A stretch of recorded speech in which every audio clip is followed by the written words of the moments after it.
this is what some of you believe. So we have the book of life here. These names are just random.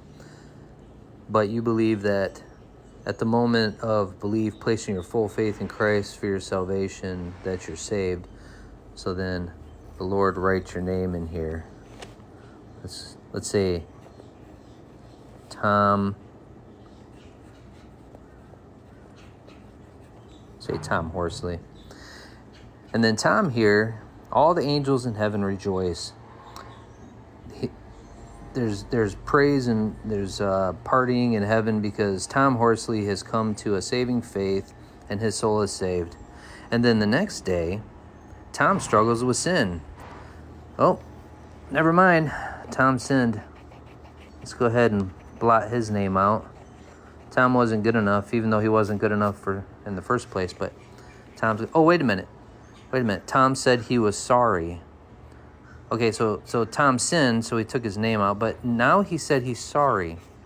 Or maybe Tom went to the priest and told the priest about what he did and said, man, I'm sorry. And then the priest, instead of Jesus Christ's sacrifice and taking our punishment being sufficient for our sin, the priest is now going to tell Tom, go do Hail Marys and Our Fathers or whatever, and you're forgiven. So then, okay, well, let's put Tom's name back in, because apparently God doesn't understand or doesn't know that tomorrow Tom is still going to struggle with sin. So tomorrow, and by the way, after he said he was sorry, all the angels once again were like, yay, all right, Tom's saved again. And then tomorrow, Tom gets angry with his brother. And we know if you're angry in your heart with your brother, or you have hate in your heart, that you're guilty of murder. So once again, never mind. We're going to go ahead. We're going to take Tom's name out again out of the book of life. Tom's on a fast track to hell. And then, wait a minute. Tom prayed and said he was sorry again. And he turned from his sin. And he's never going to sin again. So we're going to put Tom's name back in. All right. There's Tom. And then once again, all the angels in heaven rejoice because now Tom is once again saved. And then this cycle just continues daily, over and over and over. Not for just Tom, but for Otis and Mary and Kirk and Irene and Gail and Edward. For all the people, right? This is what some of you believe.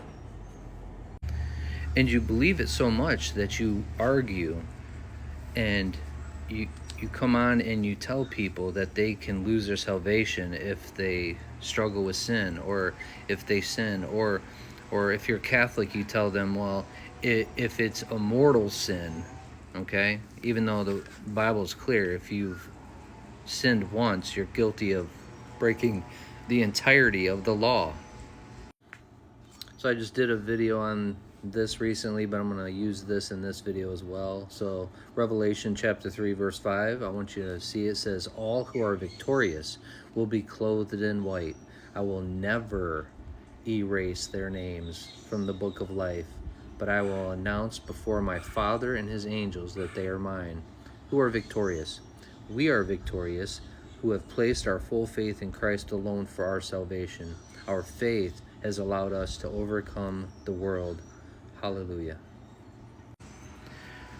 So I'm just here to tell you that if you've placed your full faith in Christ alone, that you're saved once, you're saved forever. Jesus is here forever to intercede for you with the Father, and that there's no longer condemnation for you for the sins that you do struggle with.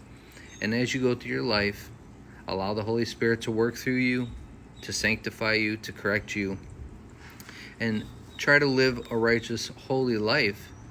But know that you can't be perfect, and you will never be perfect. And if you hear that thought in your head, like, man, I'm struggling with the sin, I did it again, I can't believe it,